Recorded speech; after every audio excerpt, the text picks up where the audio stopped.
Hello and welcome to today's presentation, Protecting Your Crown Jewels from Devastating Data Breaches. Today's presentation is being brought to you by Lancope. It is my pleasure to introduce our speaker for today's presentation. Joining us for today is Charles Herring, Cybersecurity Specialist. Charles, welcome and thank you for joining us today. The floor is yours. You can take it away. Hey, thanks, Pat. So thanks everyone for joining. We're going to spend some time today looking at data inventory and how to protect the important parts or the important data inside of the network. When I use the word crown jewels in this presentation, we're looking at anything that the organization doesn't want stolen or published on the internet. And those things, while this list is not exhaustive, it's a pretty good list of what organizations are looking to protect today from advanced attackers and organized crime. Cardholder data that falls into the PCI stack, patient records, trade secrets, competitive information, particularly that involves mergers and acquisitions, employee data that can be used for identity thefts by organized crime, state secrets where we're dealing with government research or other areas of sensitive or strategic information, and then just customer data that can either be used competitively or in identity theft situations. So the reason the attackers care about stealing that information, for one, is money. Criminals can steal cardholder data, credit cards specifically, and those sell on the black market from anywhere between $4 and $12 a credit card number currently. Patient records are actually one of the hottest commodities on the black market, and they're selling from $30 to $50 a record. And those records can be used to create full identities where new credit cards can be taken out, loans can be issued, and they're very profitable for organized crime. We're also seeing those patient records used in insurance fraud, so where the criminals will use those patient records to file fraudulent health insurance records, and then from that gather money. Activists normally want to shame a given organization, whether that's someone that's working in using practices, labor practices they disagree with. We've had a lot of movement against financial organizations. Remember the top 1% type of activist. There's also terrorism and really any type of ideology that an activist wants to work against. They can use the data, they can steal data, put it up on Pastebin or somewhere public, and shame or embarrass the organizations that they're working against. State-sponsored attackers obviously want to steal trade secrets, whether that's blueprints or any other type of information that they can use to make their nation stronger than others. We've also seen some indication that state-sponsored attackers are taking patient records that may be for military research or potentially for internal medical research. And then insiders, folks that are inside of organizations that are trusted to do different activities inside of the organization, may steal intellectual property or customer data. Sometimes that's just to sell it to other competitors, or sometimes they're moving from one organization to another. We regularly see insiders, as they move from one organization to another, downloading all the customer data or trade secret information that they can use at their next job. And so it's actually a very good indicator when someone's preparing to resign. So one of the challenges we have in protecting these crown jewels, this information from these type of attackers, is that it's kept internally. And the way that we steal this information is really internal to internal or lateral east-west types of transactions. So a workstation is either infected or under the influence of an insider who's taking a bribe or otherwise influenced to betray the organization, is doing an inside-to-inside conversation. And traditionally in information security, we've focused on the perimeter, how information is going north-south or in and out of the network. And it's very important for us to look at these east-west conversations if we're going to have a chance at catching these types of crown jewel data theft.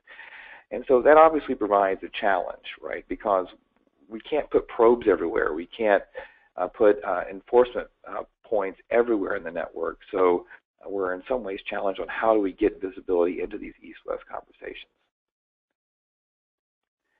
And so while we're looking east-west, how do we look at the traffic? And some years ago, an inventory was done on how might someone catch an attack. How can we catch every type of intrusion that could happen inside of an organization in cybersecurity? And the first one's most familiar to us, and that's signature-based. Signature-based detection is when we inspect an object for a known bad marker. In the physical security world, if we're inspecting food, it would be looking for things like mold or a smell or some characteristic about the food that tells us that it's a bad piece of food. In information security, we're looking for patterns inside of files or inside of packets that we know are associated with a particular type of exploit. So in the case of file inspection, antivirus is a very good example of this. It's looking for a set of patterns, a binary pattern inside of the file that we know to be associated with a specific type of malware. Signature-based intrusion prevention systems are looking for patterns inside of packets, and those packets have markers which we know are associated with a particular type of attack, like a SQL injection against a particular application and so forth. And so signature-based detection is great at catching known exploits. It's also great at allowing us to block these known exploits because we have all the information we need to know about it. We can make a definitive decision because it is signature-based detection. Behavioral-based detection is not looking at the object, but looking at what the victim does after it ingests or executes the object. So going back to my physical security example, this would be the cupbearer. It's when the king lets someone else taste the wine or the food and then examines the person. Does the cupbearer become ill? Does he die? If those things happen, you can make a determination that the object that was ingested was bad. And so malware sandboxing like Cisco's Advanced Malware Protection AMP product does this, where you put a file inside of a sandbox, you execute the file, and you watch what behaviors happen inside of that sandbox. Network behavioral anomaly detection, or NBAD, is also looking for known bad network behaviors. For instance, when a machine is scanning the network or breaking through segmentation. Host intrusion prevention systems inside of antivirus are designed to do that, and SIEM solutions that are aggregating logs are looking for things such as failed authentication attempts and such. Anomaly-based detection is much like behavioral-based detection, and it's looking for behaviors coming out of the victim once it's ingested the object, but instead of looking for known bad behaviors, it's looking for any deviation from normal. So in the case of a cardholder environment, a POS machine that's processing credit cards is going to perform a very similar set of actions all the time. The credit 16 integers will go in with expiration dates. They'll be processed at a server that does the processing, and then a response will come back. So it's very predictable patterns. So if we start seeing something strange, maybe it's the use of a new protocol like SSH. It starts making SSH connections or onion routing connections. Those aren't necessarily bad by themselves, but it is a deviation from what we know to be good and whitelisted behavior. And so network behavioral anomaly detection is looking for that. The idea behind NBAD is we baseline what is normal, what is good, and we look for deviations, mathematical deviations there. And so where signature-based detection is going to be best in the world at catching known exploits, behavioral-based detection is going to allow you to catch new exploits. So malware that's doing the same thing once it gets in, but the exploit it's using to get in there is new. And then anomaly-based detection in this realm is very important because it allows us to catch things that has no signature. If we look back at the NSA breach through Edward Snowden, Snowden was hired by Booz Allen to work at the NSA. He was encouraged or supposed to access data on NSA servers. But there was a normal amount of data, and there were normal patterns that Booz Allen contractors used to interact with the data. And then the amount of data, when you compare that normal amount to what Snowden was doing, was very different. The amount of information that was being collected was strange. So it wasn't that you could alert to say he logged into a system because he's supposed to log into a system, but the traffic patterns and the access patterns were outside of what was expected at normal. So these three things fit well together in detecting the different types of attacks. They also help inform each other. Anomaly-based detection helps us write better behavioral checks. Behavioral checks help us write better signature checks. And so all these things together are important in a holistic approach to detecting breaches. Also say one other note is there's a cost or an effort level that's different on each one. A signature-based, one thing I pointed out about signature-based detection can block automatically because we know everything already. The output of a signature is the following thing happened, see CVE XYZ, go to the following clean tool as necessary. So everything's very well documented by the time it becomes a signature. So you can take action, makes it the least expensive thing to take action on. Behavioral based is going to have less specific information. It's going to say it looks sort of like this other piece of malware, or that behavior looks like there might be a problem. And anomaly output is just weird thing just happened. And so there's different degrees of investigation and effort that have to be applied, but all three together allow us to catch potentially every type of attack. So when we're looking at how do we protect data inside the network, one thing you have to go through is data inventory. And this can be tricky, particularly when you're trying to do it at the file level, when you're trying to tag every type, every file that may have cardholder data or patient records or something, intellectual property, something that needs to be protected. It is quite a daunting task to go through and tag everything. And so one way that we can go about inventorying and protecting these crown jewels is just finding the machines they're on. Let's, in this case, have a my data tree, enclaving or host groups, and then underneath that I have one called crown jewels. And the bucket there that says crown jewels data is just a list of every IP address or every machine that contains that protected data, that data we need to protect. The authorized machines are the subnets or the parts of the network that should access that data. And support or just support machines like administrative machines or patch machines, those types of things that need to operate inside of the scope, but I don't necessarily need access to much of the data.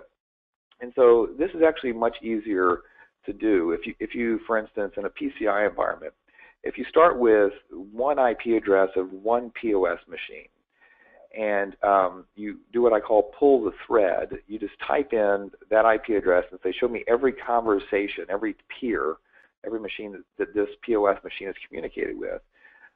In a healthy environment, you're only going to have a handful of peers in that list. You're going to have the machines that the POS machine is communicating with to process the cardholder information. You're going to have some support. You're going to have some support machines that it's communicating with, and then just by pivoting around these top peers, you're looking at their traffic patterns, the east-west traffic patterns. We're going to be able to determine pretty quickly how, who they're talking to and how to populate these host groups. And so it's a great way just to inventory, not looking at the file level, but looking at the flow level or the communication level, how machines are communicating. And from that, you're going to have likely some things that shouldn't be happening. If you look at the target breach, you had POS machines that were talking to machines outside of scope through some staging servers. So those types of things shouldn't be happening. But as you inventory again the different communications from those hosts, you're going to see a pattern pretty quickly that will allow you to populate these enclaves or host groups. Then we get into some anomaly detection. Again, remember, anomaly is the broadest net. It's going to alert that something outside of normal just happened. And so we do this by counting things. Suspect data hoarding is a great example.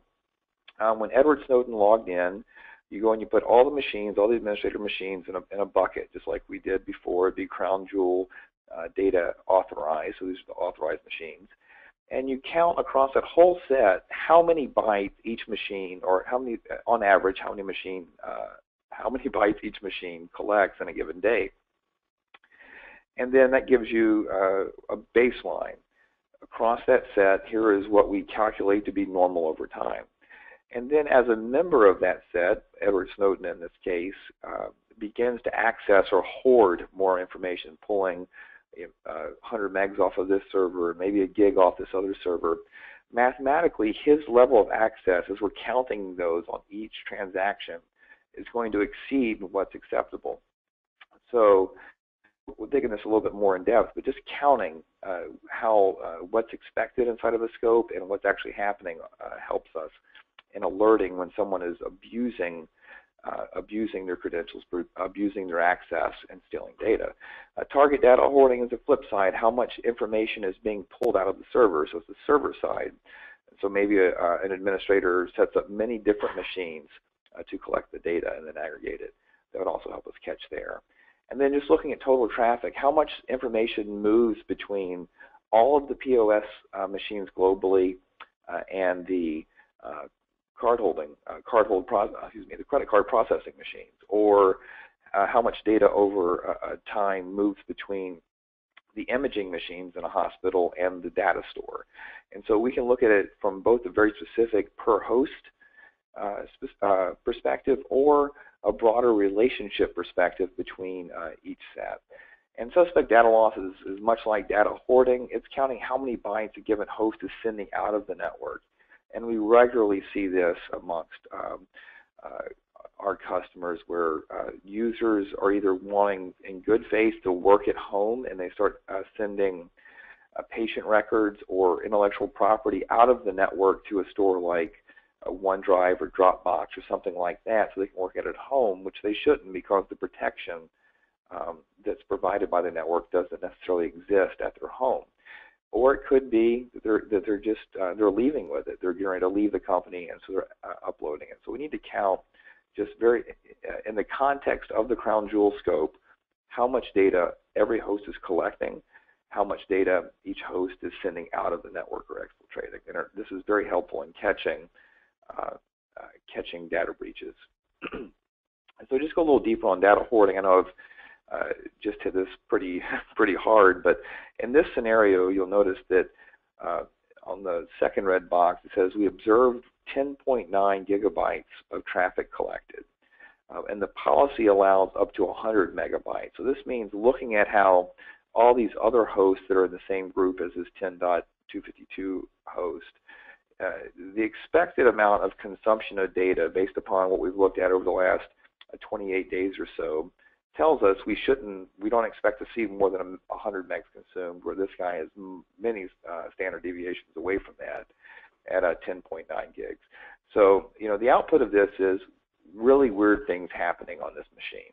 And so we need to dig in, take a look at the forensic records around these conversations, which we call flow objects, and determine what the nature of those transfers were.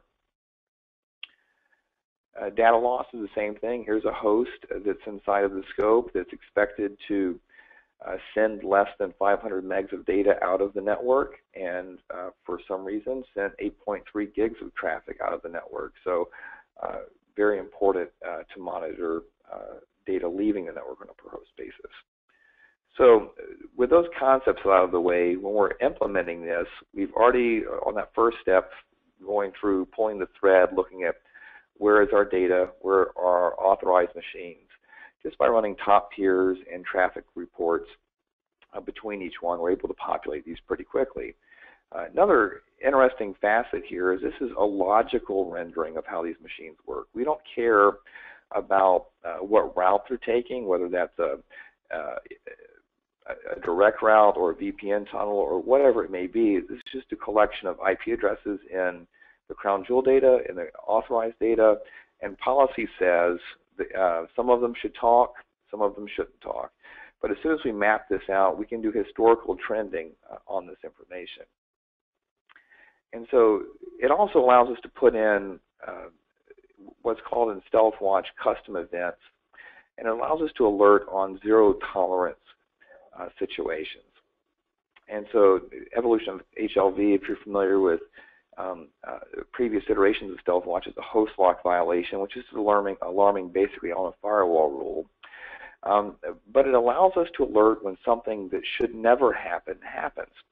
A few months ago, I was woken up at 3 o'clock in the morning with a customer that had data in their crown jewels, happened to be patient records, that was leaving the network. This alarm fired. There was a segmentation violation. Data was quickly leaving the protected segment going out to the internet. And what had actually happened there, because they had built very tight segmentation working in that segment, there were firewall rules. It was impossible, really, or so they believed, it was impossible for data to leave the protected segment and leave the scope. But what had happened was the attacker had stolen credentials from an administrator and used those credentials then to create an alternate route using an L2TP VPN tunnel to exfiltrate the data, bypassing the segmentation. So, having the logical view of the network, we're not monitoring the routes that are put in place to stop the traffic. We're looking at any possible route. And in this case, we were receiving alarms like this saying, Crown Jewel authorized or communicating with invalid server. In their case, it's actually Crown Jewel's or patient record data leaving the network. So very specific rules that allow us to alert immediately when either a successful conversation has happened or someone begins to attempt to break violations. So maybe segmentation is holding, but it's very important from a computer security perspective to know when someone is attempting to circumvent the security. That gives you a quicker mean time to know that an event is coming.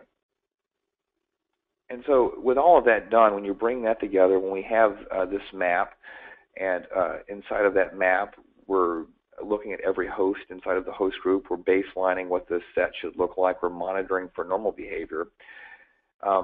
We can alert when nothing should happen. So this is a little difficult to make out, but in the histograms underneath the map on the left, you'll see in the upper right-hand corner is just normal traffic that's supposed to happen, and that's fine. And so if there's a deviation in that normal pattern, we'll alert you to it, whether that's because of a change in protocol, a change in traffic patterns. If there's any change inside of that Crown Jewel authorized to Crown Jewel data in those patterns, we're going to alert you to that. So that traffic has to happen, but we want to monitor that it's happening in the way that's healthy to the business and to the traffic.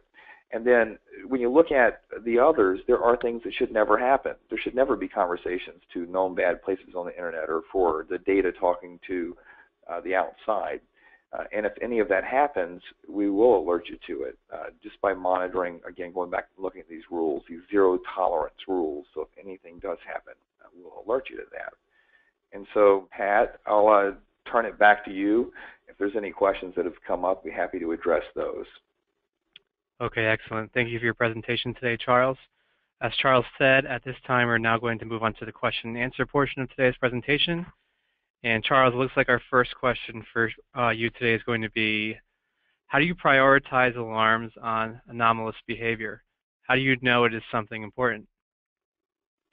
Right, that's a great question. So inside of StealthWatch, there's a concept called the concern index. And the concern index is a score from 0 to infinity that's assigned to every host.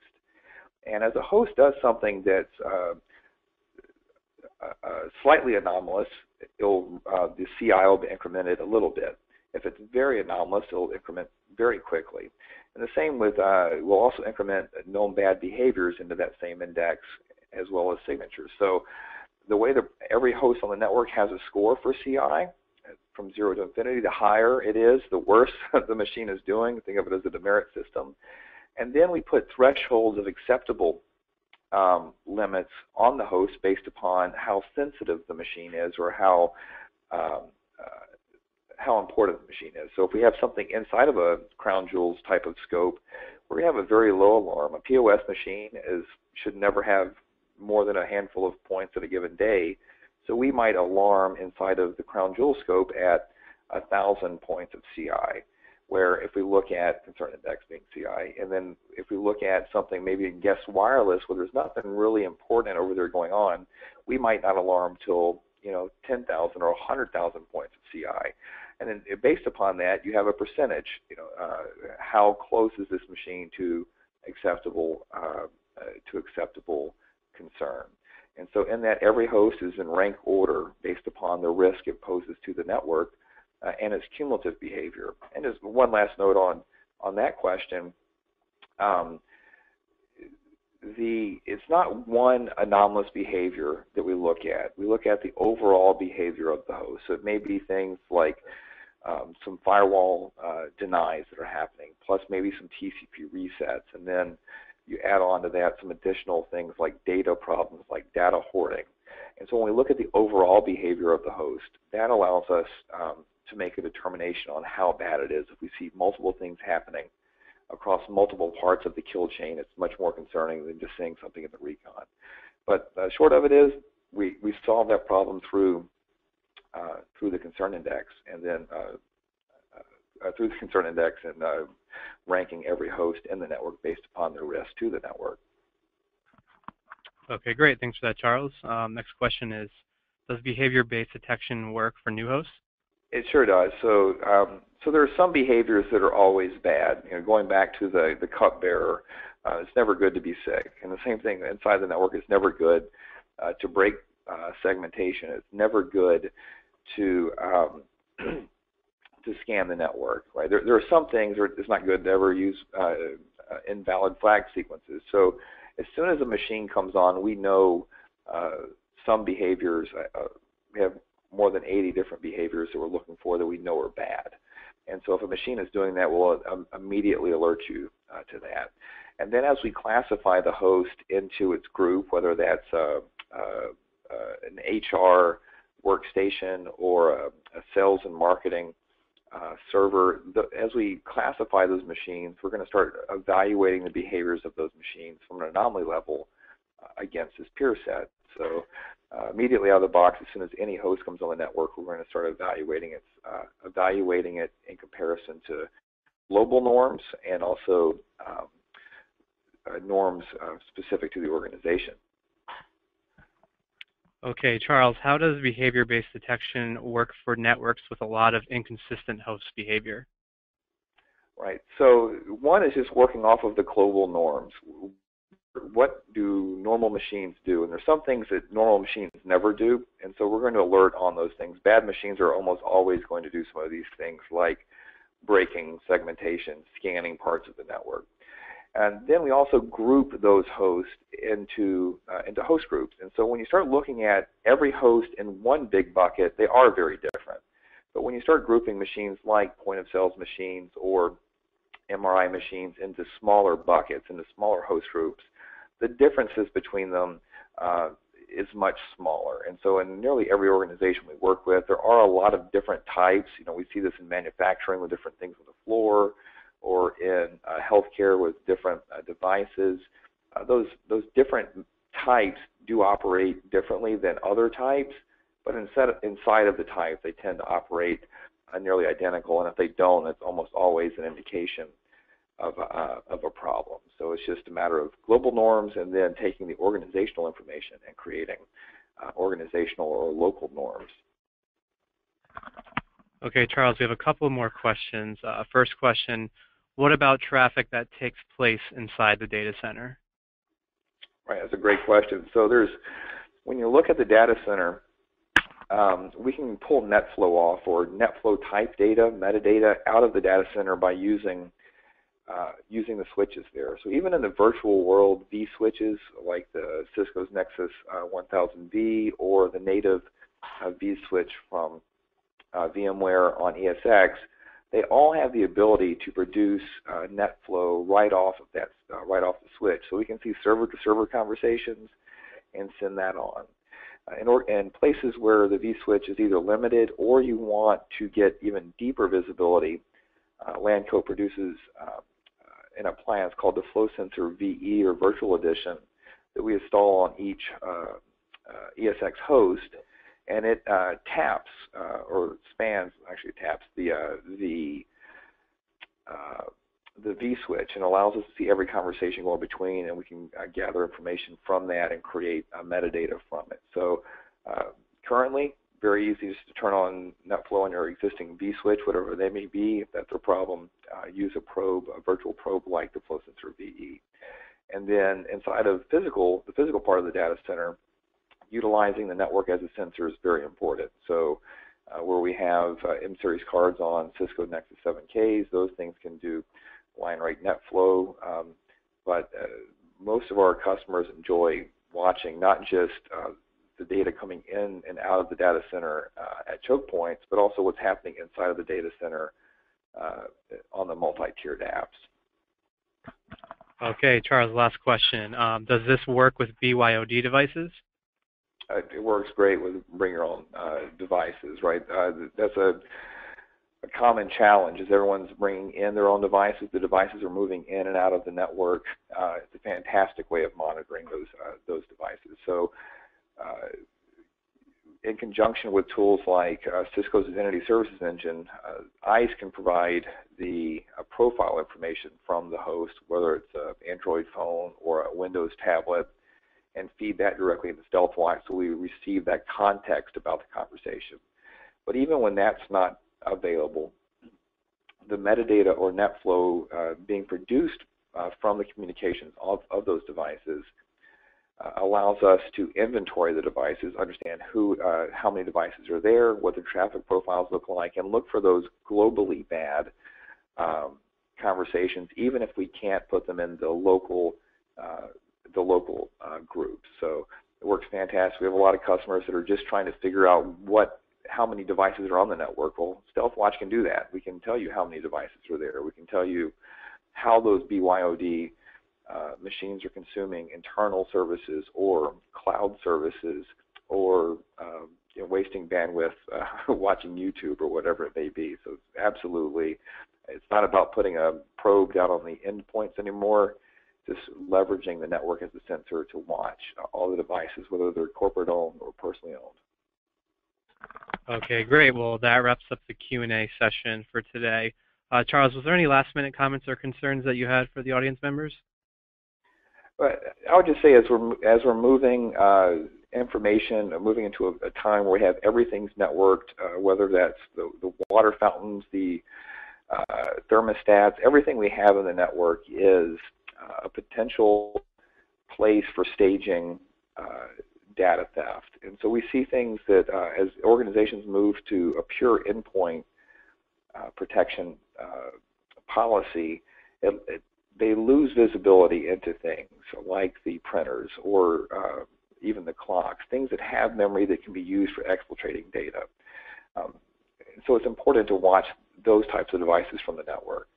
It's also important to start getting telemetry back from services that we're putting out to the cloud, whether that's moving our protected data to the cloud or it's just using those services. We need to have a clear understanding of those. But it's very simple to go through and inventory the machines that have access to data. StealthWatch can help in that, and it's a great interim step between trying to inventory and tag every file to protect the data. It's much easier for us to tag the hosts that contain the data and retrieve a very quick and timely return for the organization so that we can resolve big picture, how is our data being accessed, and how do we protect it. Thank you very much, Pat. It's been a great time. Likewise. Thank you, Charles. At this time, I'd like to thank Charles Herring for taking the time to join us today. I'd also like to thank Lancope for making this event possible. And as always, thank you for taking the time to join us today. Have a great rest of the day.